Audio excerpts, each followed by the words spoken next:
les attitudes des joueurs comme à Toulouse ou à Guingamp qui décident justement de ne pas jouer, tout simplement, bah, je trouve qu'elles sont un peu ambivalentes. Je ne suis pas tellement d'accord avec la position qu'ils adoptent.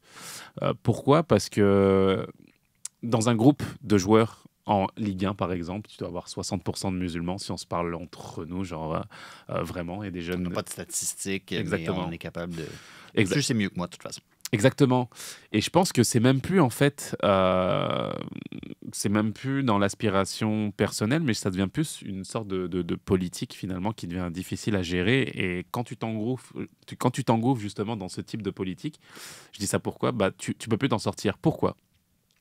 Parce que tu as un joueur qui décide justement de ne pas jouer, mais de l'autre côté, comme je disais, le reste de ton équipe, qui peut être de n'importe quelle confession, hein, chrétienne, on a vu au baseball des joueurs qui ont eu ce type d'attitude, on a vu au hockey aussi, bah, décider justement de ne pas suivre ce mouvement-là. Bah, tu t'isoles et puis tu donnes l'opportunité finalement de te reprocher aussi d'autres choses. Qu'est-ce qui fait que tu ne portes pas ce maillot-là, ce jour-là, mais que la semaine d'après, tu es capable de reporter le maillot qui peut être sponsorisé, par exemple, par des paris sportifs, par exemple, qui sont totalement illicites dans la même religion, par exemple. Tu vois ce que je veux Hmm. dire? Donc, comment est-ce que tu fais pour avoir cette ambivalence-là et que tu rentres justement dans un cycle où tu peux plus t'en sortir si tu rentres justement dans cette idée-là de dire que c'est par rapport à certaines valeurs, ok, mais quand est-ce que tu décides que cette valeur-là est valable et que, bah, par exemple, les paris sportifs qui sont illicites, par exemple, dans ta religion, euh, bah, tu décides de le porter. Là, ça devient compliqué. Ça devient compliqué et puis tu te retrouves justement isolé dans un sens.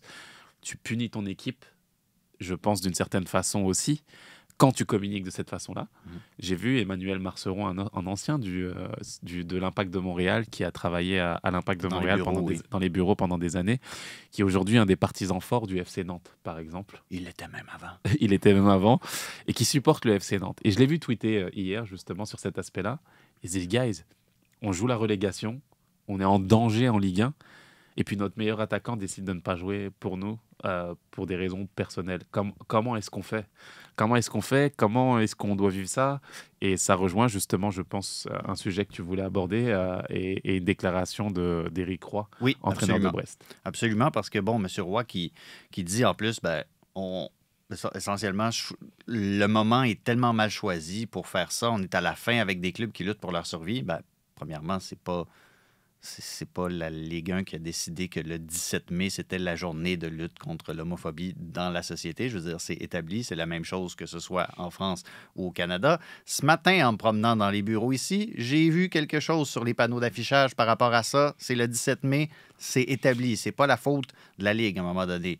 Et de dire ça, que on lutte pour notre survie, nanana, ben, je m'excuse, M. Roy, mais vous aviez juste à battre Strasbourg quand vous étiez à 11 contre 10 pendant une heure plus tôt dans la saison si vous étiez si énervé que ça par les résultats de votre équipe. Il faut faire le... Tu sais, c'est comme je te le disais tantôt, comme quand j'entends en boxe des fois, c'est sûr, il a gagné les 4 derniers rounds. Les 4 Ouais. derniers rounds valent pas plus de points que les autres. Non, j'entends ton point, Olivier, mais Je comprends qu'il y a un momentum dans une saison et tout ça, puis le moment, etc., mais mets-toi à l'abri puis on n'en parle plus. oui, bien entendu. Mais dans le sport, forcément, il y a des premiers et les derniers, Je sais tu bien. vois, Je sais bien. qui se retrouvent en difficulté. Et quand tu vois, bah, forcément, ton attaquant qui peut t'aider et qui décide de ne pas jouer pour ces raisons-là, Et, bah, et, et, et souvent aussi, excuse-moi de t'interrompre, mais souvent, c'est en disant en plus dans ces messages-là que je suis contre la discrimination, je suis pour tout le monde, mais il faudrait qu'on respecte mes croyances aussi. Je veux dire, c'est pas contradictoire un peu? ben, Comme message en plus, c'est pas. Puis il y a beaucoup de gens aujourd'hui en France qui sont comme, je pense, peut-être même dans des membres du gouvernement qui ont dit, je m'excuse, ce n'est pas une croyance ou une opinion, c'est un délit. exactement. Et justement, c'est là où on se rend compte il faut, pour pousser le propos de l'entraîneur Éric Roy, c'est que euh, on a un problème aujourd'hui là. Il y a un problème. Il y a un problème qui fait que bah, là où il devait avoir un message justement de respect ou de tolérance, L'inclusivité, tout ça. etc., bah, tu te retrouves avec un problème concret aujourd'hui où bah, il y a des joueurs qui décident de ne pas jouer et qui pénalisent aussi leur équipe et leur propre groupe dans un sens. Et ça, c'est une réalité qu'on doit ouvrir, assumer et discuter. Qu'est-ce qu'on fait? Là où j'ai du mal, c'est qu'on essaye de trouver en fait des situations qui sont, voilà, trouver des passe-passe entre guillemets qui contempleraient tout le monde un petit peu. Manière Aujourd'hui, de contourner le problème. exactement, le brassard, avant, il y avait le brassard arc-en-ciel, Ouais. on le confiait au capitaine de chaque équipe. Cette année, on l'a confié aux Ah, arbitres. ouais. C'est les arbitres qui portent le brassard, etc. Je veux dire, est-ce que c'est une façon finalement, tu vois ce que je veux dire, de dire ok, bon, on va trouver la corporation qui va assumer finalement le regard marketing au sens propre pour assumer cette campagne-là. Et finalement, de se dire, bah écoute, voilà, les joueurs nous ont embêtés avec ça l'année dernière, bah, on va donner ça aux arbitres d'une certaine façon. Et, je veux dire, il y a quand même un problème là. Il faut aller, je pense, au bout des choses.